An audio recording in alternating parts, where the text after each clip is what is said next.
Hey, everybody, good morning. It's good morning where I am. This is Chris Allaire, CEO, founder of Verity, human recruiter. Hope everybody's off to a great start. Hey, I know you're thinking, still haven't had a chance to do the shelves. I'll get to it, not a big deal. But I appreciate your thoughts and wondering what I'm doing down here. Also, not a huge Padres fan, actually a big baseball fan.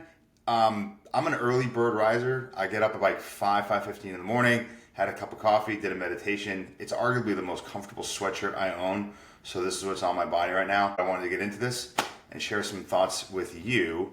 How being highly specialized in the recruiting world is going to be critical for you to find the best candidates in order to fill your jobs.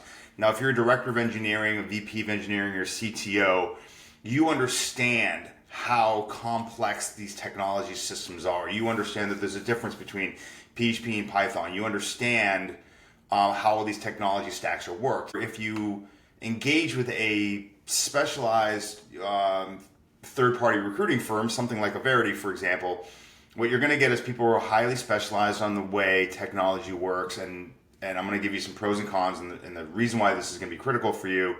But also there's cons on why this might be not fit for you. So, expression out there that I learned a long time ago is find something you're good at and you do it better than anybody else. So you can be a great athlete, right? But narrow that down. You can be a great baseball player. However, just because you're a great baseball player, what position do you play? Are you the best center fielder in the game? So find something you're good at and you do it better than anybody else. The key elements for recruiting out there are who you know and when you know them. So when you're recruiting people, especially in the technology space, it can't just be about keywords. If I just write in the keyword Python into a job search and scour the internet, I don't even want to know what's going to come up. Same thing as JavaScript. These are the two most widely used languages out there in the programming world. And if you're just looking for keywords, good luck with that one. So if you're hiring somebody, are you working with a partner who knows the difference between data engineering, data science, machine learning ops or ML ops? Are you working with someone who understands the different ways that Python can be used and what can it do? Is it on the DevOps side? Is it doing security? Are you building data pipelines with it? Are you building distributed systems with it? Are you building websites with it? Another job plus some low latency. Low latency is not a big keyword that's out there. So when you're working with someone who's highly specialized, you're going to be working with someone who understands the way all these models work and the way things are getting put together. So good and bad on this about being someone who's highly specialized in recruiting. So good. Obviously, you're just going to have a better network, right? You're going to have a deeper, more narrow network. You're talking to the same people pretty much all the time. So you're going to have a better knowledge of the network, better knowledge of the tech stack, better knowledge of why someone's using it, how it's being used. As you're talking to candidates, you're going to be able to ask better questions, how they're doing it, why they got into it, what their thought patterns are behind it. And as a hiring manager, what's really more important is we're going to be able to ask you better questions on what you're building, how you're building it, who's using it, the architecture behind it, the tech stacks, etc. So we're going to have a better idea on really how to frame this from a business perspective and a technology perspective to market your positions to the right people. Because again, we're talking to the same people that are using the same types of technologies. We're going to understand the trends in the industry. We're going to understand why PHP maybe kind of was sliding out while Python was picking up. But is it Python, is it Node, or is it Go? Which one of these horses are going to start to win the horse race? All these are still kind of up for grabs, for matter of fact, because we still talk to people who are still heavy back-end Node, but using TypeScript and React. However, still a lot of people are using Python. So God only knows this way. And again, good example of this. If I just said JavaScript, whoa, how many versions of JavaScript are out there? Let's not get into that right now. Anyways, you're going to be able to spend your time smarter, if that's a great way to put it. You don't want to aim at the broad side of a barn. You want to aim small, miss small. If I miss, I'm not going to have missed the target by too much. I'm going to miss a little bit of right, a little bit of left. Not bad. There's huge differences out there between DevOps, security, data science, software engineering, but also when you're specialized in an area of technology, as these technologies continue to evolve and grow, you're going to evolve and grow with them.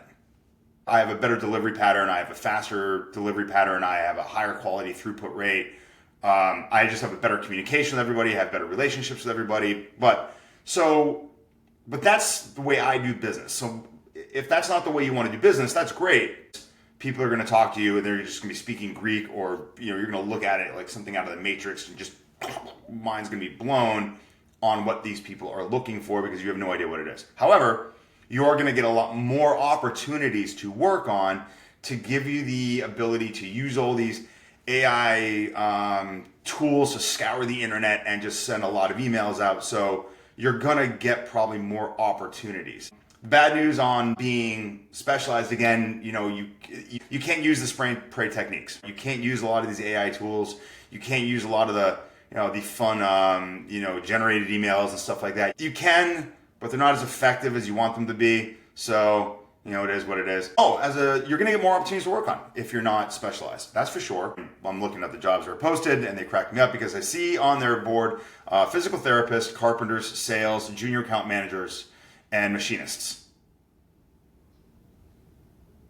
See, I can't work on any of those roles, nor do I want to. However, if you are not specialized, guess what? You get an opportunity to work on those roles. So I guess that is what it is.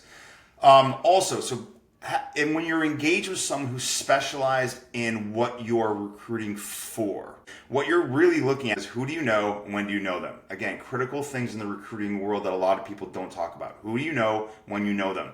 The people I've known, the people I spoke to a year ago, they weren't looking for a job a year ago. Now they're looking for a job. I already know who they are. I know what they do. I know what they're working on. I know the environment they're in. I know their technology stack. So when you're hiring a senior level X, my pipeline of people who do X is relatively deep. All I have to do is go through my list, database, Rolodex, if you will, Rolodex. I just said that. Don't ask how old I am. You can ask how old I am. Go ahead. So go through the Rolodex of candidates that I know that do these skill sets, and I can call every single one of them. I can market the job to them. My email is no longer, it's not spam. Maybe you're not looking for a job right now, but you will sooner or later. Maybe you're not hiring somebody right now, but you will be sooner or later. The point of the matter is, do I know who you need to know and when you need to know them? That's the success patterns for someone who is highly specialized in the field, highly specialized in the craft. I'm going to tell you this, recruiting in tech is hard enough as it is. If you're hiring engineers, staff level engineers, ML ops, infrastructure, observability, platform engineers, all these different roles and titles that are out there, you need to be working with someone who understands what the hell you're talking about, okay? If you're driving a Ferrari or a Lamborghini, you're not just going to take it to the local, car fixer-upper place. Yeah, I went there. And say, hey, fix my Lambo. No, you're going to take it to someone who's specialized in fixing Lamborghinis. I can use that example in my real life because I don't own a Lamborghini, but that's beside the point. So anyways, make sure that your recruiting teams are marketing these opportunities to people that are not active on the market. You need three things to hire someone. You need someone who's qualified, you need someone who's interested, and you need someone who's available. Those are the three key indicators you need. If one of those are missing, you can't hire anybody. Teaming up with the right recruiters are critical for you in hiring the right people. Hopefully this sheds a light on the behind the scenes actions on really what it takes to be great at recruiting. I don't care what year it is, from 1998 to 2025 and moving forward. I will see you soon. Maybe I'll have shelves next time. God only knows. See you later.